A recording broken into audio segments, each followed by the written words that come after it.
Today on One-on-One, we'll be talking with Obi Asika. He is known for his involvement in the general media industry in Nigeria, or should I say entertainment industry in Nigeria, from Nollywood to music to reality shows, everything. And of course, you cannot take away the fact that he brought in Social Media Week to Nigeria with his partners.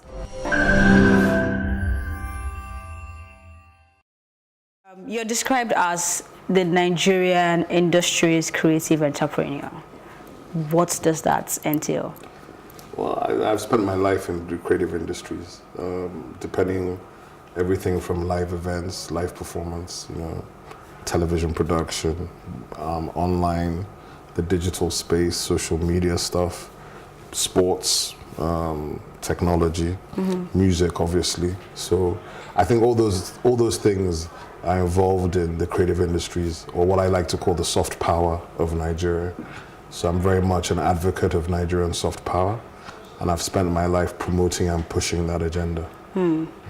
So Big Brother started with you and your team. I can remember back in Jari Ikeja, and right now it has become something really big that it is not even happening in Nigeria anymore. So what would you say is the challenges, and do you think it will ever come back to being shot in Nigeria? Well, it's been shot in Nigeria this year, so this is the first time after 13 years that it's coming back to Nigeria. But it didn't start with me per se. Big Brother is a format owned by Endemol, who are the largest television production company in the world. Mnet licensed that format around 2001, and by the time we did Big Brother Nigeria, they had already done 5 or 6 editions of Big Brother Africa. But some of us, with my former partner, a chap called Remy Ogumpiton, we partnered together and we engaged Endemol, first of all, and brought Endemol to Nigeria. And we were successful with Endemol to convince Mnet to enable us to produce Big Brother for them in Nigeria in 2006. Although it came on air April 2006, but really we started the project like around October, November 2005, because pre-production takes a long time. And Big Brother is by far the biggest reality show in the world in terms of the mechanics involved, the production budget. My crew was about 116 people. I was one of the executive producers. And one of the things you'll find today is that almost all of those people are still working in the sector in different levels as producers, directors, content producers, or they've moved on to other things and they're still working, which I'm very happy about. Okay, so lately when the name Obi Asika comes up, you think of Social Media Week. Though you're saying you're no longer in that space or not actively involved in the running of Social Media Week, we cannot take that away from you. So Social Media Week has made an important impact on Africa's digital space. Why did you initiate this in Nigeria in the first place? Well, I think first of all, a lot of the credit goes to my partner, a lady called Ngozi Odita, who's a Nigerian but based in New York. She approached me towards the middle of 2012 and said, listen, there's this conference format called Social Media Week, which is city-based, and it's not in Africa. And it's the kind of thing that attracts my attention, because I'm always about driving a global conversation about what we are doing. So it was really that effort that we pitched to the global owners of the franchise. And they were at first wanted to send it to Cape Town or Nairobi, because those cities had the image of what they thought. And I was like, those are gateway cities. Lagos is the destination. This is the biggest city on the continent with the most money and the most capacity. Well, actually, we don't actually have the most money, but we like to say we do. But we pitched it and we were successful to bring it here. And having brought it here, I haven't left Social Media Week. I'm the co-founder, but my partner operates the platform, and having brought it here, my role was really to bring people to the party, to explain what it was about. And I think if you know Nigerians well, Nigerians don't really like to share information. But at Social Media Week every year, we have more knowledge shared, more information being shared than almost in the rest of the year combined. And that's because of the format, the way it works. We have about 300 speakers a year. And we normally achieve over 1 billion mentions in social media. So what it's really about, how new media and technology affect daily life. So the connected African, being connected to all these devices, how's it affecting you? What are you doing with them in terms of your work, your business, your life? And that's what Social Media Week is about. So it keeps getting bigger. We just finished year 7 last week. So season 7 finished last week. Okay. I'm coming on the part you said this keep getting bigger, because I had people who attended and they were saying the turnout this year reduced, you know, but we'll go on a quick break. When we come back, we'll continue this conversation with Obi Asika. We'll be right back.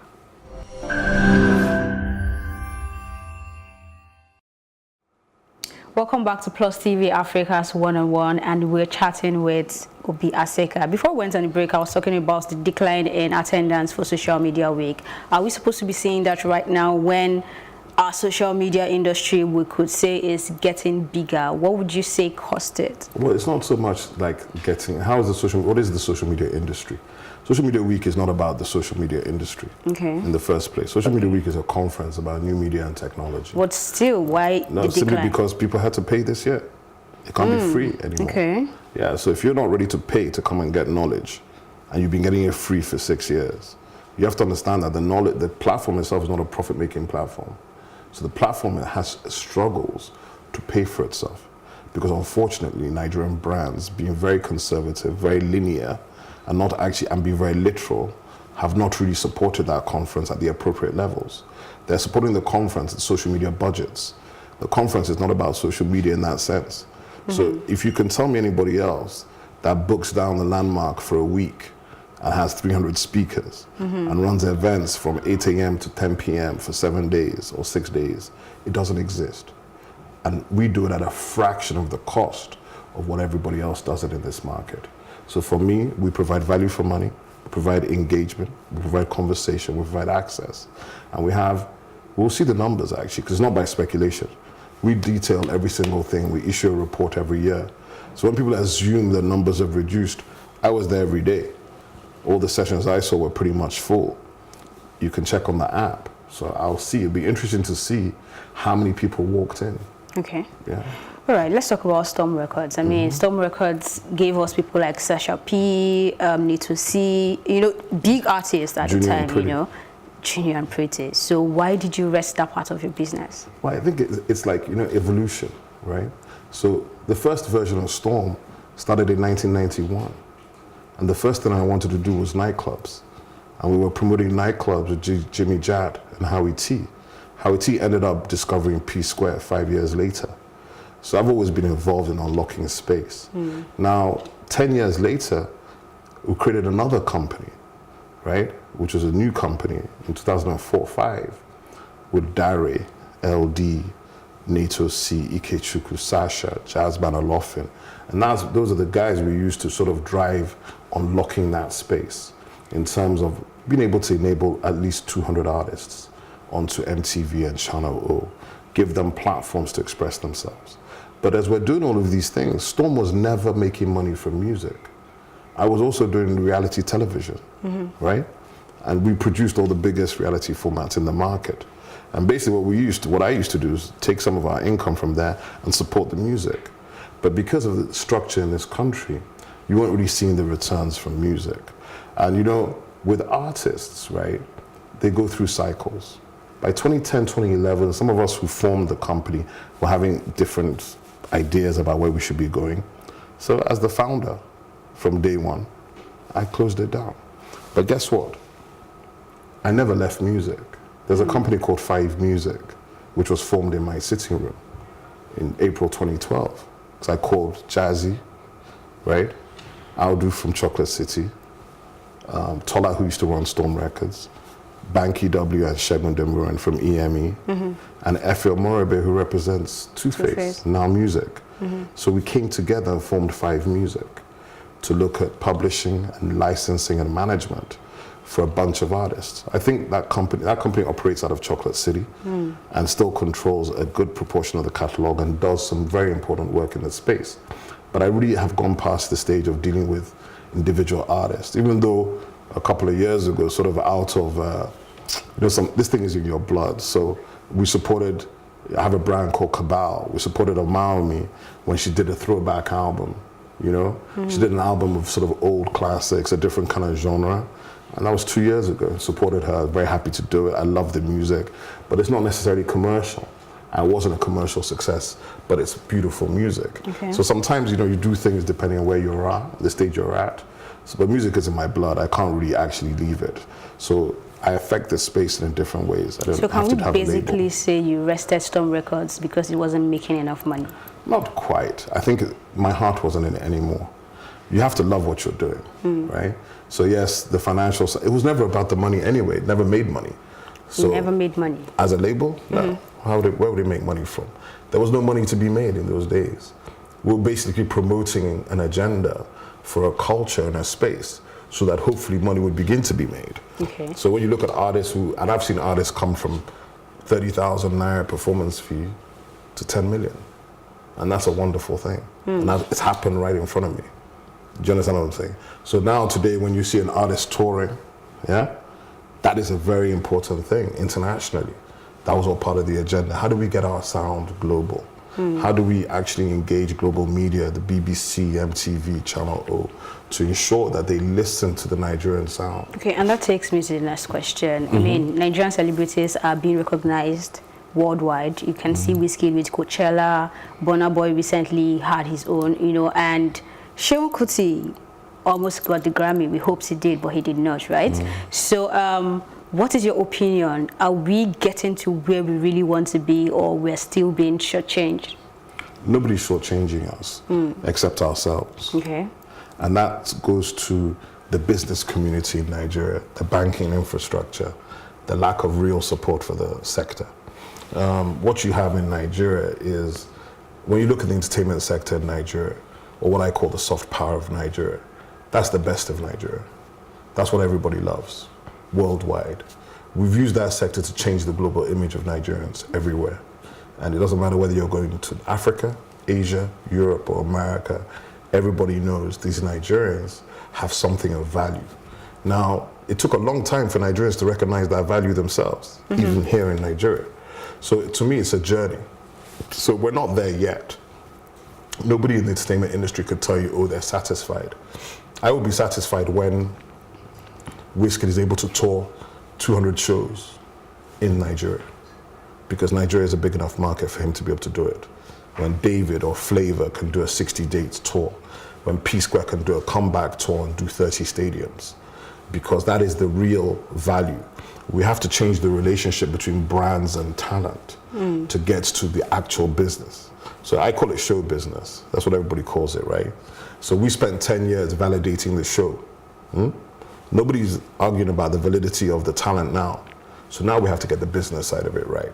So that's kind of where my head is at. And I think that's where most of the players who are actually serious in the sector, that's what they're focused on. It's about improving the standards, whether it's Nollywood, whether it's live comedy, whether it's music, whether it's fashion. They're all interconnected, right? And because they're all interconnected, they help us to push that Nigerian point of view and that agenda through the Afro beats, through the music, through the food. I can tell you 10 years ago, many Nigerian women were not wearing Nigerian designers. They were not listening to Nigerian music. Nigerians were dealing with an insecurity and a lack of self-confidence. I think the soft power has returned those things to Nigerians and set a lot of people free to express themselves, and that is critical, and I'm proud to be part of that. Okay, let's talk about Nollywood, because you are a general creative person. Nollywood is doing good. I mean, we have people complaining about the story still, but when you talk of production, being able to give us something we want to watch and come back to watch again, they're doing good. So what do we expect in 2019? Well, I think everything's getting bigger. There are 45 more screens being added. Okay, we will have about 200 screens in Nigeria by the end of this year. We need to have about 10,000. So there needs to be significant investment to support the film houses, the Genesises, the Silverbirds. We only have 4 or 5 chains at the moment. All of them need to be supported to scale up significantly, because a country this size, a lot of people don't realize that before 1977, Nigeria had 13,000 screens. And if you had 13,000 screens today, right, Wedding Party would have done 4 billion, not 400 million. And that changes the whole conversation, right? The other thing we need to fix for Nollywood to really get sorted is the television model. If you go to any country in the world, the TV is bigger than the box office. It's much bigger, 80% bigger.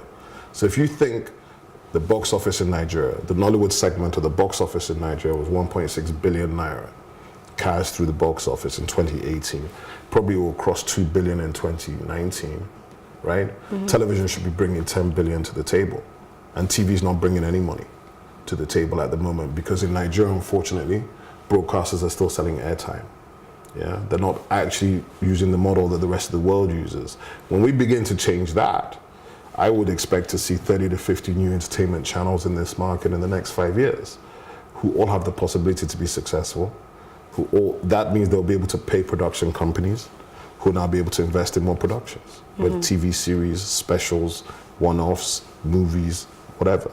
So for me, there's still a long way to go, but a lot has been achieved. So you can't, it's not a situation where you talk down to Nollywood, because I think the Nollywood guys have done incredible things, but I think they still need support. We know that the films can get better. We know that the subject matter can be wider. We know that the writing can be better, the acting can be better, but hey, that's life. Things get better as you do it more often. It's like repetition. You get better.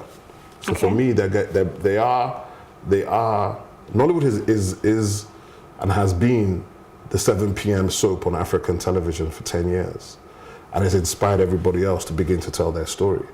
And I remember when it was being laughed at, when it was being talked down, and people were using it as, oh, what's that? But guess what? Everybody watches it. Everywhere. New York, Jamaica, China, they're watching that stuff because there's a connection. And that connection is what Nollywood needs to build on. Okay. So in relation to the upcoming election, several musicians are coming out to either run or endorse a particular candidate. So do you believe the efforts of these celebrities will be successful? It's very difficult in terms of those who are running. But I must commend Banky W. He's somebody I know very well, and I'm very, very impressed with what he's trying to do. Because he's not running to sell his CV or something. And I think a lot of people who run, unfortunately, are just running for self-promotional reasons. Banky didn't need to do that. He's running also at the right level. Because really, if you want to affect your community, local government is the right level, okay? And he's also dealing with the key issues. I've observed him, I've spoken to him extensively a number of times. Even Ferdy, who's also running in the same thing with him for Chelsea, is very, very impressive. And to me, those kind of guys, what they need to do, because I don't expect them to win, but I would love for him to win, is to infiltrate the big parties, okay? Politics is like anything in life, yeah? It's almost impossible to disrupt from outside. And to get into the main party, then you can get onto the main stage, yeah? And I think that's what they will learn through the process. And like I said to Banky, win or lose, he has to maintain his relationship with the community. I think those who run and then disappear and come back make it very difficult for the public to think they're credible. Because it seems like you are only showing up at electoral times. You need to be consistent over a period of time. I've known Banky for maybe 13 years. I don't know how long it is now. But he's been doing the things he's talking about consistently for 10 years. Okay. You understand? And that is important because that also is a proper example to other young people. Because I do think everybody is political. Everybody must have an opinion about Nigeria. Everybody must be engaged in trying to make Nigeria better. I don't think it's about insulting anybody. I don't think it's about talking down to people. Because in Nigeria, Nigerians like to argue politically, and all they do is insult each other all day. And you listen to them and you say to them, you realize that if I'm shouting at you, you're not actually going to listen to me. So if you want to change somebody's point of view, you should have a conversation. And if you have that conversation, you might learn something, they will learn something as well. And maybe from there you can find a common ground, even if you disagree politically. So for me, Banky W is doing exactly the right kind of thing that what I felt some of those who say they're running for president should have been doing. Okay, I'm going to pick it from where you talked about infiltrating the parties that are there already. It's close to what Desmond Elliott did, and he's already there. So you think Banky would have more chance if he was... in either one of the two big parties, of course, because then he has the polling agents, he has the infrastructure, he has the whole thing behind him to push him. When you are trying to build the infrastructure by yourself, crowdfunding, it's very, very hard. Even with voter apathy, and he's dealing with the elite Nigerians because he's dealing with Etiosa. So I was in a session where he talked about, I think there's 1.6 million people that live in Etiosa, only 50,000 voted for the local government candidate. So how do you get that to change? Maybe with his work he's done and Ferdy and the other guys running, it will be a much bigger number this time, and there's a real conversation between himself and all the other candidates. But for me, he's the most impressive candidate running for that office. Him and Ferdy, they're the two most impressive. And frankly, if either of them got in, it would be a massive thing for young Nigerians. Okay, the Nigerian music industry is going higher and steady, actually, and you're really involved in this sector. So do you see the sector experiencing more of an increase, or are we getting to a point where we'll start seeing a stagnant move? I think it's like this. Like I always say to the artists, let's not be, and to Nigerians in general, let's not be complacent. There was a time when our music was not the hottest on the continent or anywhere in the world.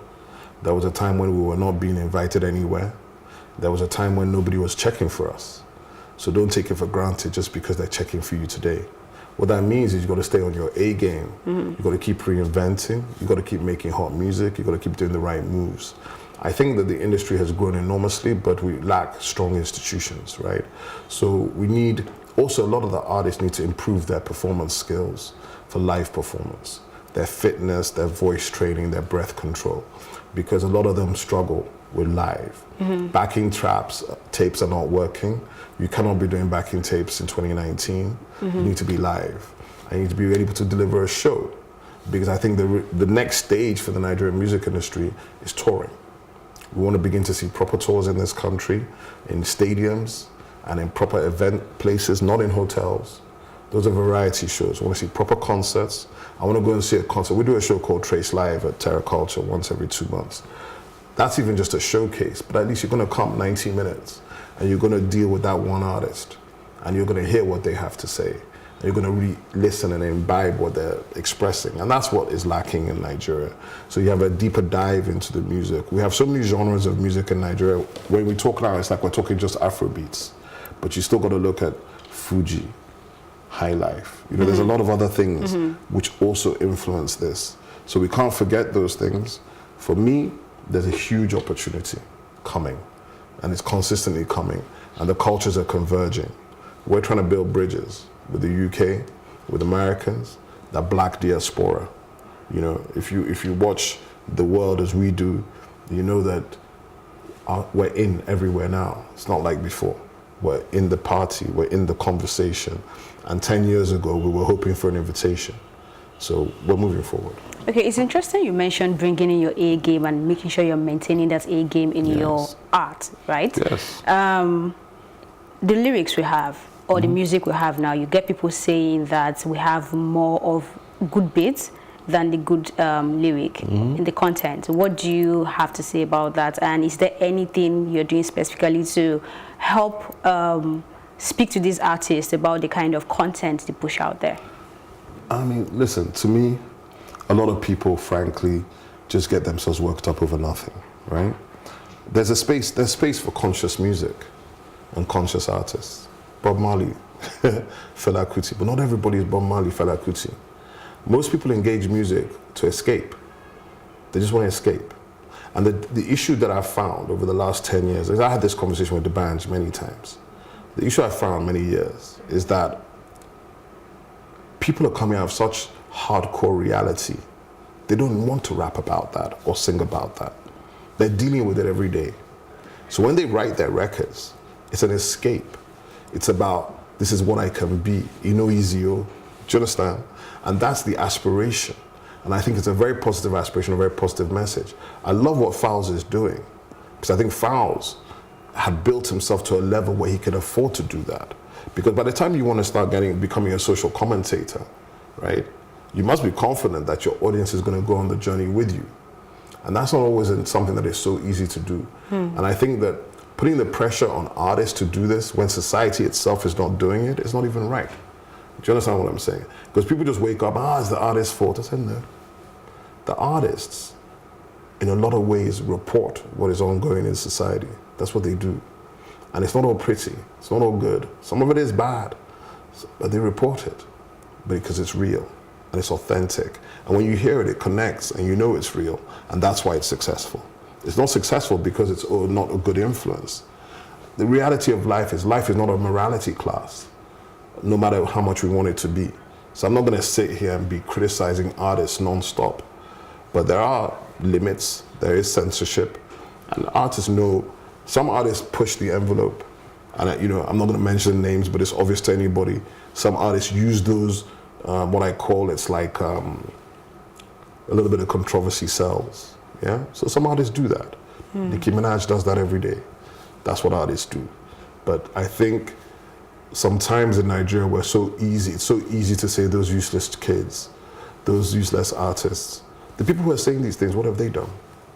What made them so useful? Do you understand what I'm saying?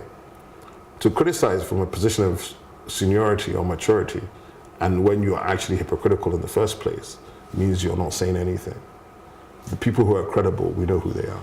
And I think they put across the right messages, and that's what's important. Okay, let's talk about the record label and the record labels in general. Yes, in general, especially in Nigeria. You know, we're seeing issues with Runtown and Eric Mani, and of course we had Kiss Daniel and his own recently. I think that's settled now. What do you think is the real issue? Because sometimes we try to blame the artists to say they did not look through the agreement to understand what they're signing. But do you think that's just where it stops? First of all, that's nonsense. Any artist who signs any contract without reading it deserves whatever happens to them. Because even when we were doing this stuff, we don't even allow you to sign the contract unless you've got a lawyer. You understand? So self-education. You can go on taxi.com and find out every single thing about music format agreements and every type of agreement. The reality of it, unfortunately, is a lot of artists in Nigeria lack integrity. So what happens to a large extent, not every time, but what happens to a large extent, and I'm very aware of many situations, artists they come from nowhere, they have no support. The manager or the label or whatever you want to call them, the financial support comes on board. They normally are somebody who may not even know anything about the industry, but just wants to have some involvement. They get on board. They build up the artist becomes successful. Now the artist starts booking shows without letting management know. Starts to generate income, doesn't bring it back home. Let me give you an example. Jay-Z at Rock Nation, right? Rock Nation employs almost 200 people.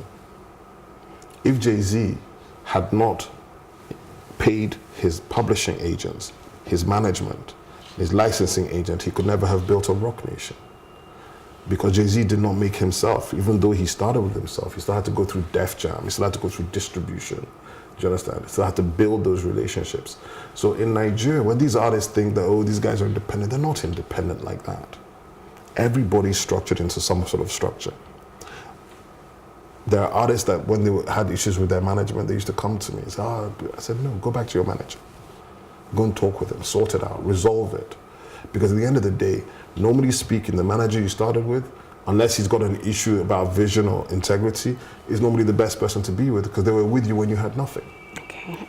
Because of time, that's how far we can No go. problem Thank you so much for being part It's a pleasure to of be 101 today. We've been speaking with Obi Asika. He is a creative industry entrepreneur. I mean, he does it all. Thanks so much for being here. Thanks for having me. My name is Elsie Godwin. See you soon.